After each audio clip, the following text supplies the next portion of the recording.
So there are a lot of priority picks, of course. Alistair still incredibly strong here. Maokai's there.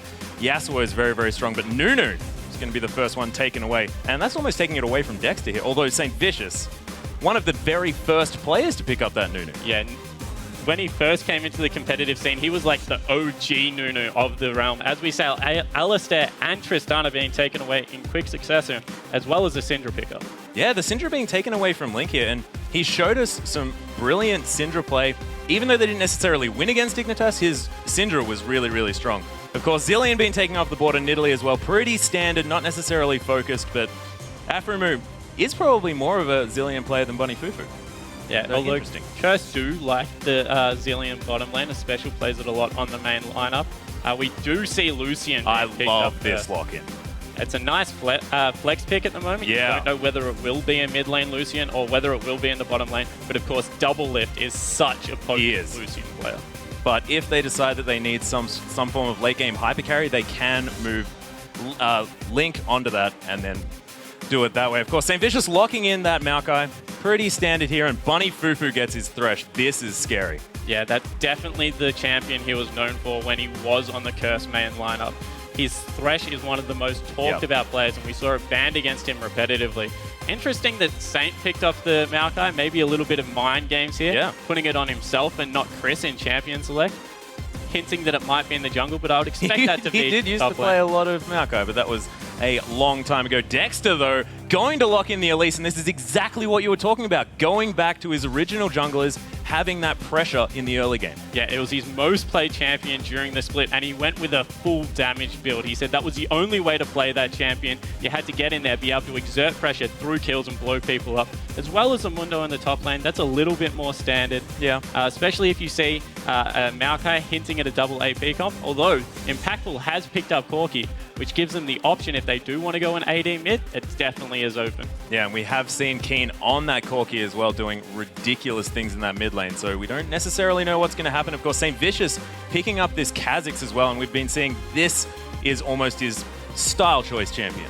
Yeah, he's really loving the max W and evolve at first Kha'Zix. Gives a lot of poke in lanes and just able to force people off turrets.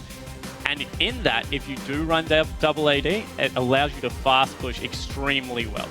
That is very, very true. Of course, CLG Gaming timer is ticking down, still making their decisions on the last couple of picks here. Nami is being hovered. Leona, of course, Aphromoo, one of the only players to still pick up that Leona, and it's locked in.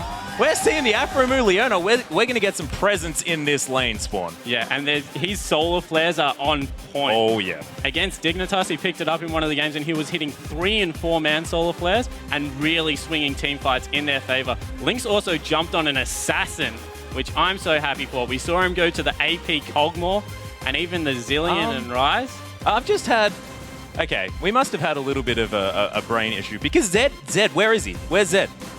Yeah, Zed definitely He's been ignored completely. And if you do run the Zed into the RE matchup, it is a completely skill-based matchup. Although I wouldn't be surprised if Keen did pick up Orianna. That is his signature champion. Yeah, this is where he's comfortable as well. This is the first game in a best of 5. You want to come out strong, get the momentum in your favor.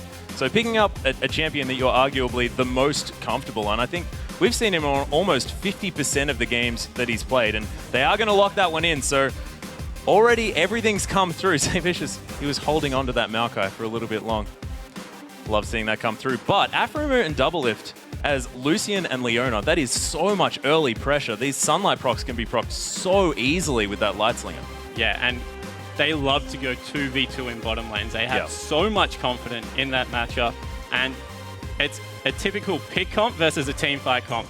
CLG's gone very pick heavy with the Ahri and the Elise, able to lock one person down and blow them up. Expect a DFG rush out of Link in this, versus Keen on Orianna as well as Chris on Maokai. Their team fight presence late game, if this does go much later, is absolutely huge. Yeah, it's ridiculous. Not to mention the fact that you've got that twisted advance with the Shockwave as well. You can get right into that backline and just mess things around. It gets very, very scary. But as we head into the first game, which team do you think came out with the strongest lineup? Tweet your responses to us at LOL Esports using the hashtag CLGWin or CAWin, and we'll check the totals in the game. But yeah, I have to say that I really, really like the changes that CLG have made since we saw them last. Of course, Zuna coming in, and I think that he has said some different things to his team to make sure that they've had some different ideas coming in. Yeah, as opposed to playing what is strong currently, like the Kha'Zix and Nunu, they've gone back to definitely what they are comfortable on. Seeing Link on an assassin and Dexter on an early game aggressive jungler is just going to lend themselves so well to the early game. Yeah, but we are coming into the Rift, everyone. As you can see, CLG on our blue side versus Curse Academy in the red shorts. We'll see if there's going to be any level 1 shenanigans, because of course this is the game 1 of the best of 5 series, and if you're going to try anything cheesy or a little bit crazy, this is the game to do it. Yeah, it definitely is, but it looks like they are just moving out to standard lanes, covering all those entrances into the river. Both teams got exactly what they want in Champion Select. Yeah. So I think they're just happy to play this one through and see how the lane matchups go. It does look like it will be a 2v2 bottom lane. Yeah, I'm a little bit scared for Link on this Ahri, just because we haven't seen Ahri today working out so well. We'll see whether Link can turn that one around for the champion, really earn her some respect back. But of course, bottom laners, we do seem to have a 2v2 matchup, as you mentioned, and Bunny Fufu is definitely going to be happy with this. Of course, Thresh originally thought to be a bit of a counter here to this Leona if she Zenith Blades in. 1 to 5, Thresh can deal with Leona reasonably well. Yep. If he is near his AD carry, able to play that Zenith Blade away. However, if it gets to level 6, that Solar Flare cannot be stopped, and Aphromo is on point with them. As we see a little bit of a scuffle already in the jungle. Yeah, that's Sapling doing so much damage as he comes through. Chris just going to come back down and say, yeah, that's right. That's my tree. And we do have a ward on the red buff side, so they'll know exactly where Saint is starting. Yeah, no fancy maneuvers coming through here. Just blue buff starts for both of our junglers. Some warding coming through as well around the river, so nothing crazy. Not like I mentioned. Not going to be any cheesy starts here, but everyone going to know where everybody else is, and as it seems, just going to be standard laning coming through. And you have to think, currently this is in the favor of CLG. They would have so much confidence in their bottom lane to do well in this matchup, especially with Double Lift on that Lucian. As we see Saint just picking up his blue buff, he will be top side of the map for an early game on the gank on this window. So maybe look for him to put some pressure in there, try and get Seraph behind early. Yeah, and of course you really need to keep Amundo down as well, because if he makes it to level 6 and you haven't stopped him from free farming, he's just going to become that massive beast that can go wherever the heck he wants and just wreck your backline by just wandering towards it. A bit of a scuffle in the mid lane, of course. Keen picking up that Command Protect gives him so much trading potential in this lane. Yeah, with that Clockwork wind-up, able to see CS fine and trade evenly with Link, although Link is pushing this lane early, trying to exert some dominance. Yeah, he is. Keen doing a really nice job dodging that Orb of Deception as well. See whether anything else does come through. Of course, Chris has pushed out this top lane a lot as well. So a lot of pushing across the board. He is trying to push it up so it hits the turret, so it will reset by the time Saint is ready to get back to that lane. So a potential gank may come in, although it looks like it's a little bit too late for that. Yeah, both of our junglers now finishing up their red buff. We'll see where they decide to go. Now double buffed up, ready to cause some havoc. And St. Vicious is trying to do something here in the top lane, but it looks like this lane is still very pushed. It could be difficult to get this gank off, but we'll see whether he manages it. But if he is able to blow a flash, it will mean a return gank, so he is going in through the lane. Nice setup here from Saint, and the amount of CC that Maokai brings out early game, he's hit level 3 now, he has all 3 of his abilities, this could be dangerous. It could. We do have Seraph playing very far back. It's like he knows, his spidey senses are tingling. I mean, some sort of CLG horn that's going off. It does look like that gank was for naught, and in doing that, it has allowed Dexter to pick up even more extra CS, so he's flying around the map at the moment, farming up the storm. But the lanes are equalized. Nothing too crazy is happening so far. Yeah, and there's no real CS discrepancies either, apart from in that top lane where Chris is a little bit ahead, but of course Seraph not going to worry about that too much. But Dexter has been farming the heck out of his jungle. Yeah, he's put it on rotation, and with Elise, those Spiderlings able to stay so healthy, he's going to be able to go back, pick up his Spirit item, hopefully get some more wards out for his team and be able to get some early map pressure down. Yeah, and I find this interesting that the bottom lane has been so quiet so far. So we can see straight away that Dexter has changed up his item build. He's going tanky Elise. Wow, King's Dissonance just chunks out Link in that mid lane. And Saint straight back to the top lane, looking to make some pressure here. Yep, Seraph still playing so far into that top side. Throws a cleaver into the top rush, but of course As the wrong brush. St. Vicious has come around. They think he's far enough forward. There's a nice twisted advance. St. Vicious does get the slow from his passive down. There's the flash. Are they going to be able to make any more? No. They're not going to, but that's a flash. Successful gank from Saint first up. He had to be patient, but he got there. Yeah, definitely did. And a beautiful sapling toss by Chris, ensuring that the slow would hit. Didn't throw it into the brush as well. Yeah, we have actually flashes forward to the stun, but the dark passage, impactful. Not going to worry. He'll shake off the ignite. Bunny Fufu, amazing reaction. That was a brilliant setup by Afromu, burning the heal out of his impactful and able to get this wave pushed up. This is going to give Doublelift the CS advantage he needs, 41 to 29 in the bottom lane. Yeah, and all of these creeps going to die to no one as well. So Afromu happy just to whack on this turret, saying, yeah, that's right. No one is going to get these creeps, and going to head back to base, of course. Pickaxe being picked up here, and we've got the Ruby Crystal and the Longsword, of course. Phage start here for Impactful. We saw the Sheens coming through, but is that more of an item that you'd pick up if you're ahead in that lane? It just depends whether you want to go poke heavy and you think you have the range advantage. When that was picked up, it was into a Gnar lane, so he thought that with the range advantage he had over it, he could just poke down continually. Phage is a better pickup overall. It gives you those combat stats like the health as well as the AD. Gives you a little bit more kiteability as well, which is useful against the Leona. Yep, Pink Ward being picked up here. 10 out of 10 ward kill by Doublelift there, and he heads back. Has the AD advantage now, so we'll see whether he can press that one through, but St. Vicious is here now, as is Dexter. We could have some 3-on-3 action here in the bottom lane. It's getting a little bit dangerous, of course. Doublelift trying to come through. Bunny Fufu really wants to make something happen. Saint jumps in, but look at how much damage. The double teleport's coming in as well. Has to walk back for the dark passage. Chris is so deep in this one, but he's so healthy as well.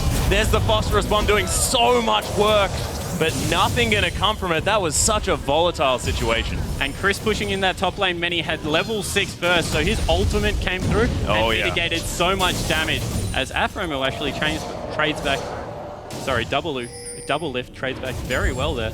But Seraph not having level 6 and that wave is about to crash into his turret, he's going to lose so much CS. Yeah, Doublelift with a nice relentless pursuit to get him out of the way of that phosphorus bomb.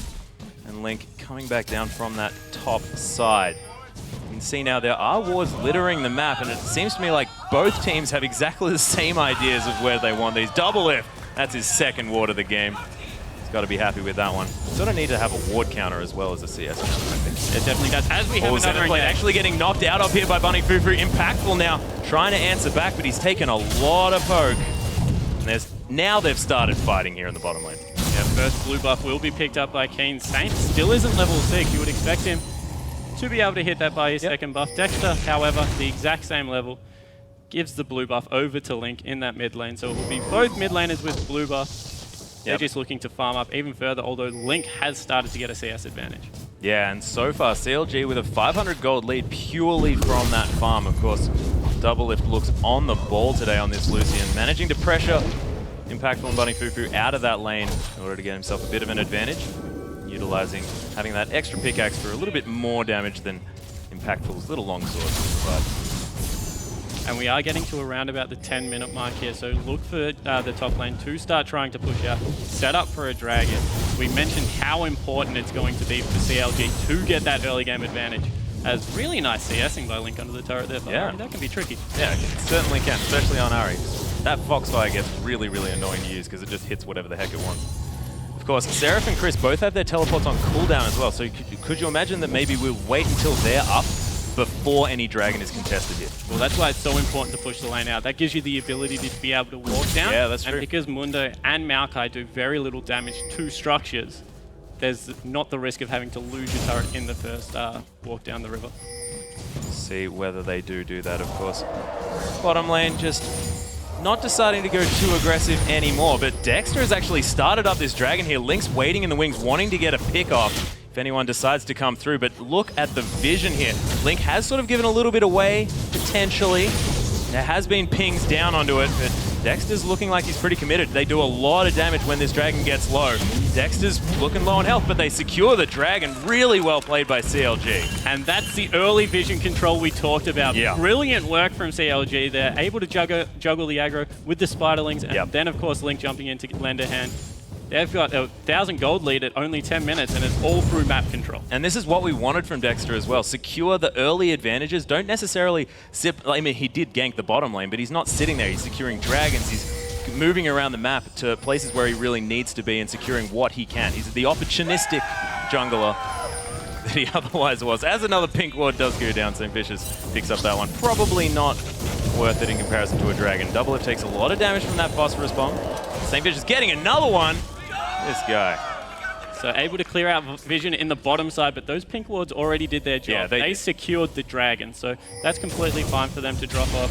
As you can see, the CS in the bottom lane is just growing even further. It's now nearly a 30 CS discrepancy in the way of CLG, and they're playing this lane well, as is aggression. Box is actually being used. Descends on Aframu. He's in so much trouble. First blood going to St. Vicious on this Kha'Zix, and you are not worried about that. Having a Kha'Zix getting ahead early, that is fantastic. We'll see. It doesn't necessarily make up the gold gap of that dragon, but getting a Kha'Zix ahead early is really, really strong. Yeah, especially when it's Saint. He's going to be looking to... Oh, as we have a little bit of engagement top lane. Wet noodle fight. Wet noodle fight.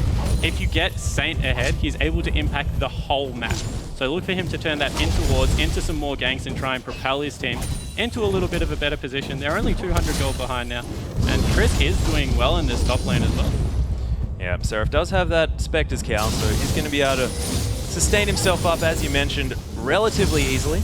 76 to 88, so actually Seraph doing a decent job coming back into that one. Teleports are going to be available very soon as well in case any other fights do break out across the map. Finally, that pink ward is going to go down. Link is going to pick that one up. St. Vicious doesn't want him to, but does really trust it. And this is the change that St. Vicious has done as well. He has evolved the wings first for the gank potential. Yeah, looking to get around the map and try and get his lanes into a better position. So going with that added mobility versus the slow and the poke damage. Zion Spartans actually tweeted in and said they think Curse Academy got a better draft this game. Should be interesting.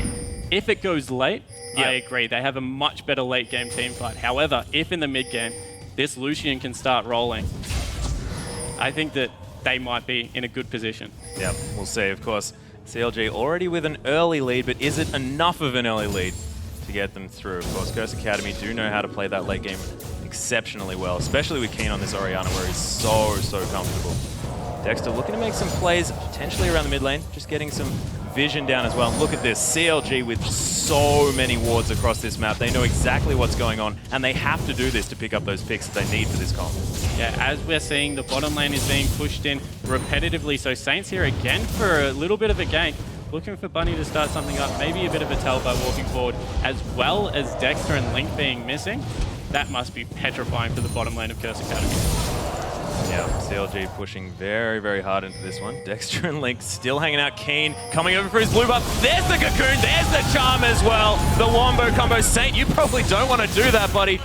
Spirit Rush has come through, but the ultimate from Saint's going to be enough to keep him safe. But brilliant pick and just fantastic work, knowing exactly the timing on that blue and setting up for it and being patient by CLG. And Afromu coming over for support straight away means they will be able to pick up this blue buff on Dexter. That's a fantastic move. We said that Dexter needed to pay some attention mid lane. Oh yeah. Saint does have great synergy with Keen, and that's been done straight away. Saint, however, opportunistic, has rotated over to the blue buff, might bump into Seraph, however. Yeah, and Seraph has a pink ward in his top tri-rush as well, so wanting to make sure that he definitely doesn't get dived. And as a 0-0-0 Mundo who's 2 CS behind, he is more than happy to do so. Now Link going to be picking up his own blue buff as well, so both picking up a blue. Dexter and Link looking fantastic for CLG. Impactful actually able to trade back relatively effectively with double lift now. Bunny Fufu unfortunately not going to be able to land that flay. So we'll see whether CLG can continue to capitalize on this lead. Now almost 1,000 gold, but as we said, and as people have been saying, the team comp potential, the team fight potential. As there's a hook. There's the Descends coming onto double lift. Relentless Pursuit going to be used the opposite way that its name would suggest in order to get him to safety. Oh, St. Vicious gets hit by the Charm as well, but he decides to jump in on it. Chris with a twisted advance, immediate teleport, but Keen gets the kill with a command attack. Finishing that one up and answering and picking up a blue buff. Yeah, able to get his blue buff back off CLG there, although I think it did go to Dexter, their particular buff. Great movement from Chris, able to push out the lane and rotate down as Maokai. Oh, as a Culling comes out of double lift. Not much happening there. Just wanting to send a message. Once Mundo gets to this point of the game, he's impossible to be solo killed by Maokai. So pushing out the lane, looking to roam and affect the rest of the map is definitely the right move on the side of Chris. Yeah, fantastically well played by Curse Academy. Seraph now heading back up to the top lane. And he knows that he can't be moved. This is a Mundo on a mission to just go wherever the heck he wants. Yeah, although his teleport is down and Dragon is coming up in 20 seconds. Curse Academy won't have the timer on it, but they will be able to piece it together by when Saint did do his drive-by and saw it was gone. And Chris's teleport is up. Yep, there's another pink ward going down. So everyone's loving when that happens. Foxfire going to be trying to clear out some of these waves in the mid lane. Link wanted to push that one up just because this dragon is up in 1 second. Curse Academy are here though. There's the teleport coming through from Chris. Repel immediately to the ward. There's a two-man shockwave as well, actually. Dissonance doing so much work, forcing the flash from Dexter at the same time. Little sapling soccer ball gonna smack Seraph in the back of the head as well. And CLG looking on the back foot for this one, but no shockwave for this fight. It could still be a bit dangerous here for Curse Academy. Yeah, especially with the pick potential. They can pull anyone off, and it's gone in. Three-man solar flare coming through as well. There's the box landing. There's the phosphorus bomb for so much damage. Saint wants to make something happen, but he's going to go down. Dexter picks up that kill. Link, so low. Impactful picks up that kill. And Seraph now exhausted. Twisted advance. He's locked down for days. Curse Academy with a brilliant fight. Yeah, 2 for 1 in favor of Curse Academy. They're not done. They're looking to push the mid lane. And the Velk in from Impactful to pick up the kill, and then the immediate flash out. Such gutsy play going in there like that, and they will be able to... No, the culling comes through. They're not going to be able to pick that up. Yep, double lift. Able to save the mid lane outer turret, but now the gold entirely even. 1 dragon apiece. No turrets have been taken as of yet, and CLG looking a little bit on the back foot now. So CLG still want to fight because the shockwave is down. A great solar flare hits, but the box completely negates it, and Link gets hit by a hook. From here, CLG think they have to fight, so they dash back in. However, Impactful goes so ham, able to pick it up, and Seraph unfortunately gets exhausted, can't run away from that one. Goes in the favor of Curse Academy. Indeed, Curse Academy now wanting to start up this dragon. Of course, Shockwave is still available, so CLG, they don't want to fight it. They need to get picks in order to be in this game, and Curse Academy just playing their team comp out so well.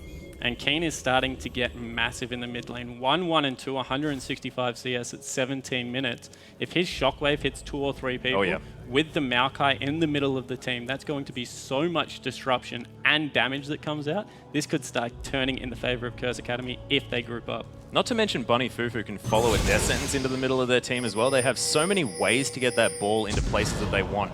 And St. Vicious can leap in from stealth. So Keen is going to have a really easy time landing that shockwave in the right places, and we know that he can do it because he's so potent on this particular champion. But 173 to 131 CS in this bottom lane double lift, as has happened many times in the past, seems to have his team on his back at this stage. Yeah, he has picked up the Infinity Edge, so he's going to be going a very damage-heavy build on Lucian. Although the Trinity Force is also finished on Impactful, so in trades over the free burst potential, Impactful does so much damage. He certainly does. Of course, that Sheen proc after the Phosphorus Bomb, if it lands, is ridiculous amounts of damage. Thankfully, double lift with the sweep mechanics is going to be able to get away from that one. Afram actually walking back into the death sentence. Nice play from Bunny Fufu, but Eclipse giving Aframu so many stats. And this could be the bottom turret going down. Aframu happy to create presence. Solar Flare actually lands on a Bunny Fufu, doesn't get the stun, but there's the slow. Really nice play to stop that Zenith Blade, but the message has been sent. Bunny Fufu is probably scared now. Yeah, and it means that he's chunked out, so they will be able to rotate over to this blue buff again. Saint is in the top lane, so once again, CLG will be able to pick up another blue buff for themselves and continue some pressure. They put that one on double lift. Yeah, double lift, making sure that he can cull these waves as often as possible. St. Vicious trying to get this dive happening. There's a twisted advance in. Seraph is in a fair bit of trouble, but they don't want this. Of course, the ultimate is still available. Sadism's going to give him so much health back, and Seraph, he's got to that point where he just doesn't care. That pink ward spotted out straight away, and now they rotate into the middle lane, able to pick up another turret. They've swung this gold lead back into their advantage with some great map control over the bottom half of the map. Yeah, Curse Academy looked like they were floundering there a little bit, and I think that Saint needs to just give up on ganking Seraph if he's hiding under his own turret. Yeah, not much has come from the Seraph gank. As we see, Link will now be able to pick up the blue buff as well. And manages to get that one as well. now that Giant Pulse has been picked up on Seraph, he's nearly unkillable from that combo. Without an Ignite, he's going to just be able to heal his way through anything and pretty much run around his turret. Yeah, they might have to wait for that sadism to be down before they do anything on that one. Of course, only 400 gold is the lead now for CLG, but Seraph definitely looking a lot better at this stage. Now has a CS advantage of a massive 2 minions. Wait, no, it's gone up. Okay, no, don't even worry about it. He's miles ahead, 10. So with that Giant Pulse, he is able to bully lane a little bit. We saw that he just pushed Chris out, and his teleport isn't up, so that will be a walk back to his lane. Bottom wave being pushed repetitively on the side of CLG. That's up to a 70 CS discrepancy nearly. Oh, yeah. That's getting scarily big. Doublelift goes back to base, almost finishes the static shift, so not going for that cooldown reduction build on Lucian that we have been seeing in previous matchups, and going for just regular, I'm going to pretend that I'm Tristana build. Yeah, it does ensure that he has a lot of upfront burst potential with the extra crit on the Light Slinger passive, so maybe just going even further into that pick comp, looking to do so much damage to one target. And look at this mid lane as well. Keen just doing so well with his farming, almost up to the standards of Doublelift, but both of these players are on the clock so far. Yeah, and Keen's picked up that needlessly large rod, so his next shockwave, without that much magic resist on anyone but Seraph, will do so much damage. And you can imagine he's probably sitting on a fair bit of gold here as well, considering the fact that Link does have that Deathfire Grasp and the Athenes finished up here. As we see, they've now rotated into the top lane, looking to push out all of the tier 2 turrets. I don't think Chris can defend this one, so that will be the first ring of turrets gone for CLG, and they've just capitalized on an even further gold lead, now up 1,000 gold. Yep, fantastic play here from CLG. And Seraph hanging out in this bottom lane, but has that teleport, so if they need to fight, then he's going to be fine. Impactful actually getting soloed here by Seraph. Seraph actually flashing after him with the cleaver. There's the heal being used. Impactful is in so much trouble, has to hide behind the creep wave, and Seraph... Now that is how you send a message. This Mundo is telling this guy, nuh-uh, you're not in my lane. And that's without any armor so far. Of course, a lot of the damage that comes out of Corki is mixed. Yeah, exactly. Magic damage at this point of the game. But burning both summoners on Impactful is so important, because a minute the Dragon's going to be up, and he's not going to be able to go as aggressive as we saw him the first time around. So true, and Minions were basically the unsung hero of that particular matchup as well, considering the fact that Impactful could hide behind them to sort of get body blocked by the creeps. So nicely played by the Minions, unsung heroes, as Freak would say. And we do see that all the backs that come through, both teams have the timer on Dragon. They know exactly when it's up. They're looking to be as strong as possible. And Seraph's picked up a Warmogs. Oh my goodness. He is absolutely massive for 20 minutes in the game. Yep. Still has the teleport as well, so he can just be anywhere. Absolutely anywhere. You can see how deep the warding is coming through from CLG. And this is what we were talking about Dexter in our featured matchup, is the fact that he wasn't doing those deep wards. He wasn't making sure he was getting around this map. This time, has that Sightstone built up, of course, has the Ancient Golem for another ward as well. So he's going to have so much vision across this map. Yeah, and although the vision is on the top side at the moment, so they do need to do some work to get this Dragon covered. CA waiting for Chris to come down, and the Scrying Orb out on Afro, just to give them even more vision over the area. Not having to phase check is so important. And it looks like they will fight once again for this Dragon. Yeah, CLG very confident with this one as well. Afro move. Seraph actually gets hooked, but that's not the target that Bunny Fufu wants. Teleport coming through from Chris. We'll see whether he tries to make something happen. Link from the backside. Bunny Fufu gets taken down so low, but Link's now focused. He's going to fall. That's support for mid lane, and not necessarily what CLG wants, but this fight is not over yet. Nice shockwave, but it only lands on Seraph. And Keen from the backside, he tries to come back through. Really nicely played from CA, kiting back on this one, and now Dexter's been singled out. Repel, not really what he wanted, and he's going to fall down as well. St. Vicious picks up that kill, immediately jumps on this Dragon, and Curse Academy really making up for their sort of not necessarily great map play with these brilliant Dragon fights. And after we complimented CLG for playing their comp so well, they rush into a 5v5 team fight, and that is not what you want to do against the Maokai and the Orianna. So much area of effect, although not a great shockwave coming out, but just Maokai mitigating so much damage. Only the support going down on the side of Curse Academy. So this is where we see Afromu tries to get it started. Hook goes onto the wrong person. But from here, it's a 5v5 team fight. Chris has joined the team at this point. Bunny Fufu takes a lot longer to go down, and Link just gets blown up, and now they're all clumped. Yeah, and Bunnyfufu actually tanking so much of that damage as well. Yeah, Shockwave comes out, doesn't hit that many people, but from here, they're able to chase down with the speed up that comes through from Keen. Once again, CLG just cannot teamfight 5v5 against this without a pick first. Yeah, and that is going to mean another Dragon here for Curse Academy. Now going to pick up the gold lead as well, so 1,100 in favor of Curse Academy now, so this gold is just swinging backwards and forwards. You have to think that with the team comp Curse Academy has, as things go on, it's going to be looking a little bit better for them. Yeah, Mundo definitely will be hard to stop in a 1v1 if he continues to split push late game. However, with the rest of the composition, if they don't get these picks, be able to set up a lot more ward control over the map, they will start to struggle. Yeah, and I very much like Impactful picking up the Sork boots as well, making sure he has as much poke potential as possible when they do have these skirmishes. Vicious trying to poke around to avoid his ward getting killed. CLG grouping up yet again. Is this what they want to be doing around this stage of the game? So they need to group up, push out a lane, and then gain map control of an area. With Mundo, the cleavers, as well as the percentage damage out of Dexter, they do neutral objectives extremely fast. So if they can push up lanes, get ward control, Curse Academy is going to have to face check and open to pick. So they're playing this part well. It's just if they get 5v5 team fights where they're at the disadvantage. Yep. They do have the teleport advantage at this stage, so Seraph does have the option of split pushing, but look at Curse Academy, they do manage to land another pick, and Seraph, even though he's this tanky Mundo, takes half of his health. Yeah, and straight away, Curse Academy recognize what CLG are trying to do, and they just push the mid lane. They're looking to force at this point in the game and fight in open spaces where they have the advantage. Yeah, but as we can see, CLG with a nice push of minions in that bottom wave, going to force Impactful to go and clear those ones up. Afterwards, we'll probably be able to pick up that Infinity Edge as well. So Trinity Force, Infinity Edge is going to be a very, very scary Corki. And this is where the lack of armor on the side of CLG will start to take effect. With the crits coming out from Infinity Edge Trinity Force, and here's a pick setup. Wow, this could be so dangerous for CA. Yeah, Bunnyfufu gets caught there with everything being blown, but look at the turnaround for Curse Academy.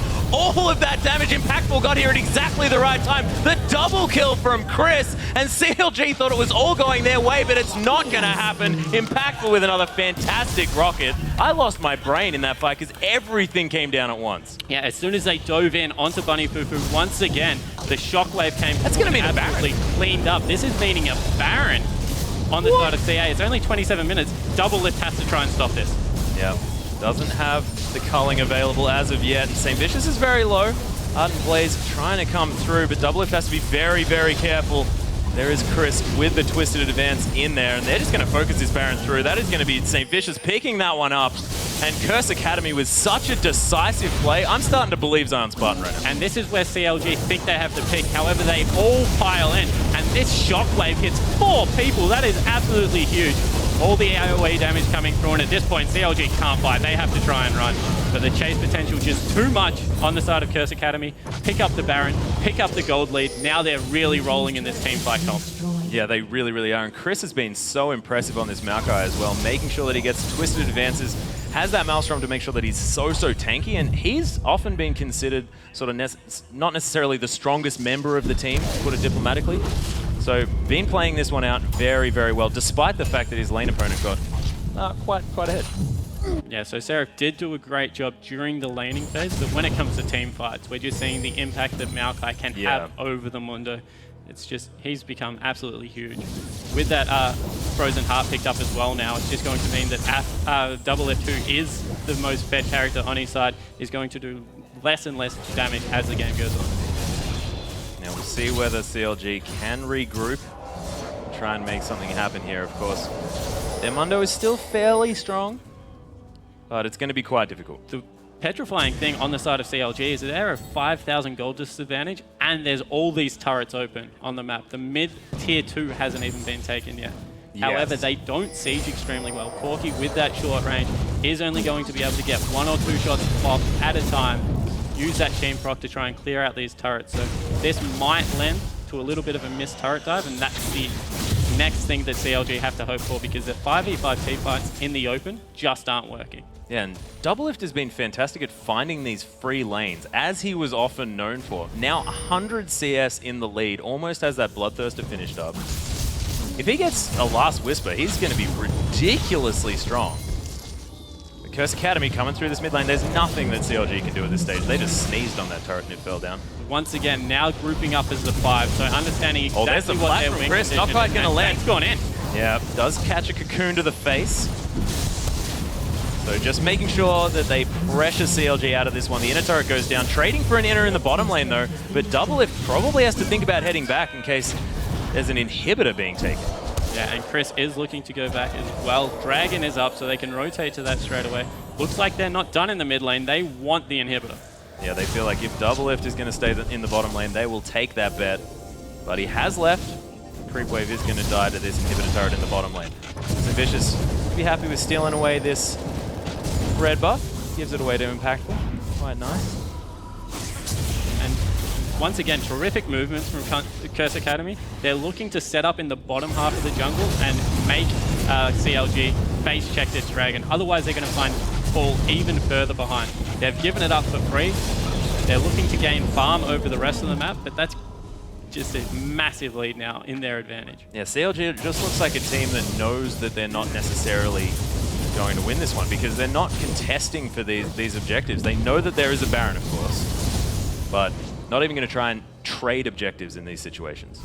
Yeah, and it looks like now Chris, with the teleport, will be split pushing bottom lane.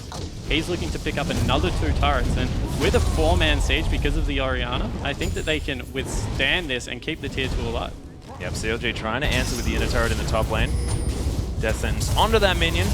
He's going to be going down. Oh, Seraph gets caught up again, but the turret's died now. That's not necessarily as great. Chris is coming through. Seraph forced to use that flash to get away, but St. Vicious has found him now. Nice charm from Link. Oh my goodness, Link gets obliterated. And Seraph now still running.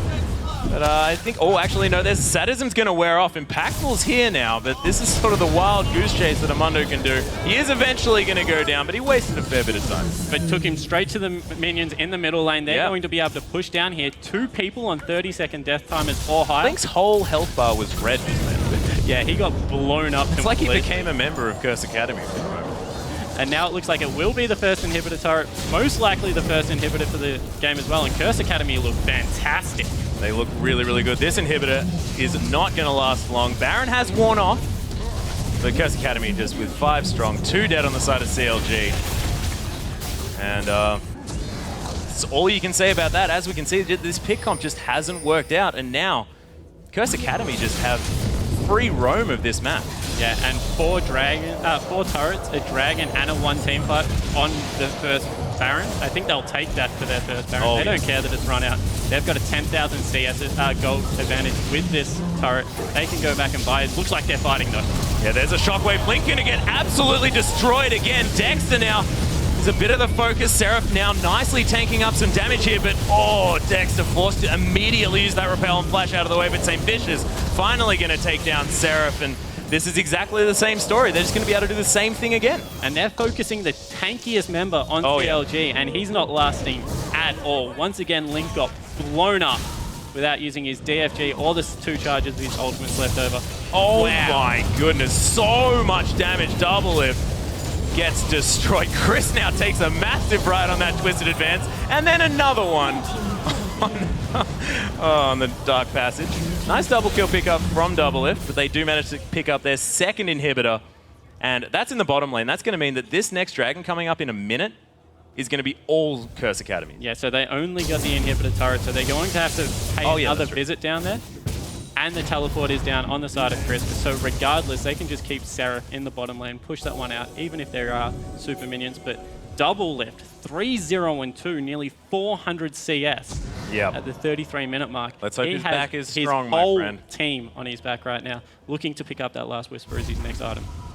Yep, and he did have that pickaxe before that last fight, so you can imagine that last Whisper is not too far away, especially after this wave. Has somehow, again, found another free wave, so yeah, definitely funneling a lot of gold under Doublelift, and oh man, I just think it's very, very dangerous just because Curse Academy are so able to pick out whoever they want at this stage. Yeah, and the fact that Orianna is able to blow up a single member, they don't even need the shockwave to hit a large group of people for them to win team fights now.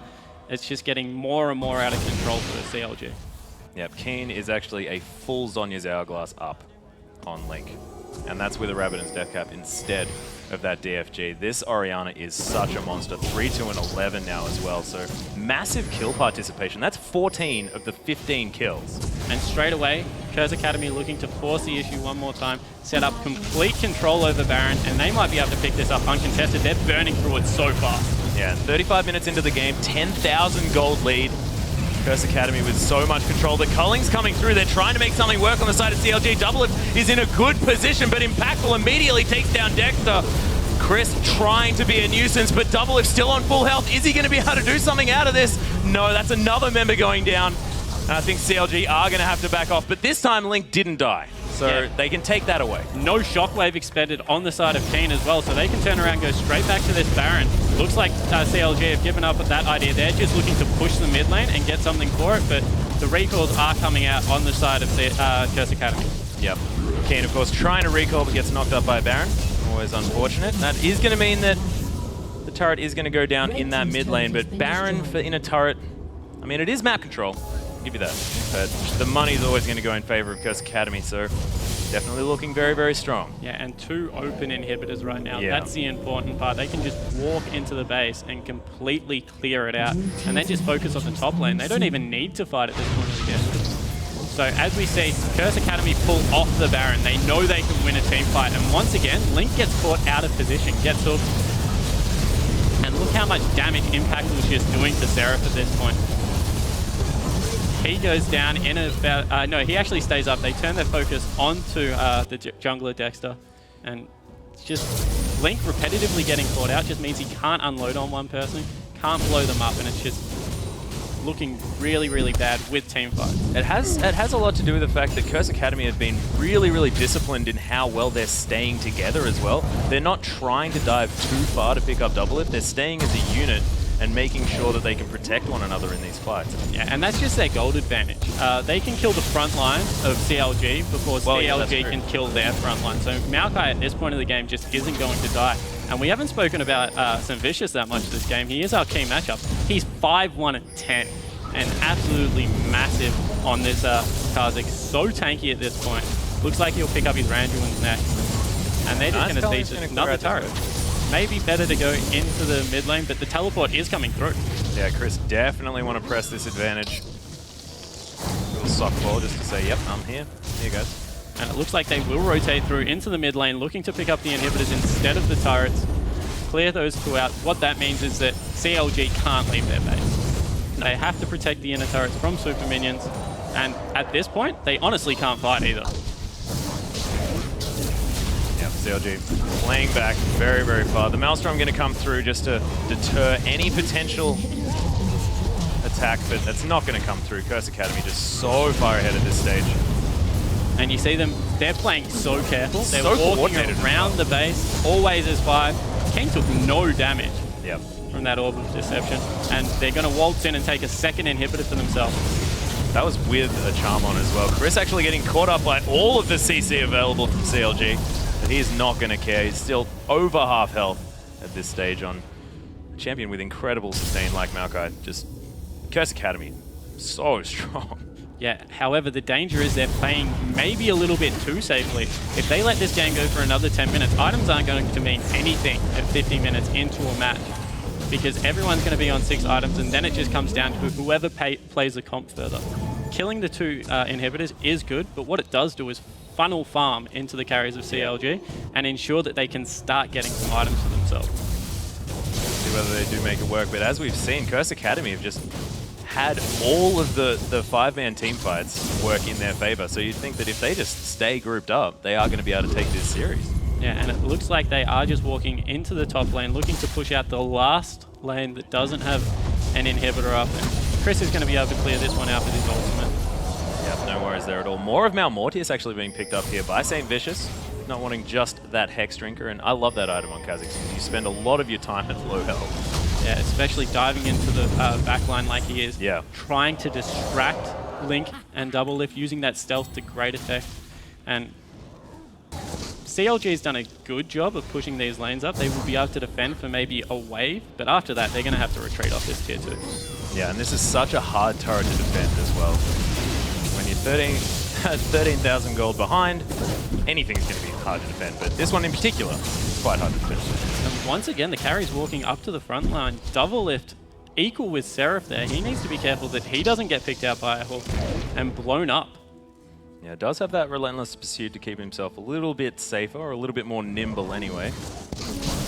But Chris just gets a little bit impatient. He's just going to tank this one up. Command Protect, managing to take 4 turret shots. Yeah, as soon as they see double lift in the mid lanes, Chris just walks straight up to that turret, tanks it out, able to pick up another turret, and this is real danger time for CLG. Yeah, and you can see that bottom wave of super creeps is heading straight for those Nexus turrets. Seraph gets caught out there as well. And there's a 3-man shockwave there underneath the turret. Double lift gets caught, and now Twisted advanced on. He's going to get destroyed. Shutdown coming through on top of St. Vicious. Cannot believe that's his first death, actually. And now Chris, so deep, doesn't even die. Somehow gets all of his health back, and impactful picks up Aframu. Only 2 members of CLG alive. And that is going to be the Nexus turrets and the Nexus following. Curse Academy taking game 1 in commanding fashion. What a strong performance and understanding of their composition. Never splitting up so the pick comp could come through. Brilliant 5v5s. Fantastically played by Curse Academy. And I feel like we could have a back-to-back upset here. Of course, H2K, who were arguably the favorites in our last matchup, fell down to Copenhagen Wolves. So is Curse Academy going to be able to do it here? By that performance, I can imagine they could. Yeah, it just looked like they came out of the Champion Select with a better team fighting comp. And with the way they played the game, I think that is how this series will go. With the team fight, sticking together as a 5-man group and really listening to Saints' calls. They were just like one solid unit. Especially towards that late game, you saw actually a Valkyrie and a leap over a wall happen at exactly the same time. That's almost like inhuman alien type stuff. And they played it so safe, walking around the edges of the base, yeah, pushing the top lane even though the 2 inhibitors were down. They played it textbook, and in the end, they just rolled over the top of CLG. Yeah, they certainly did. It was such a dominating performance.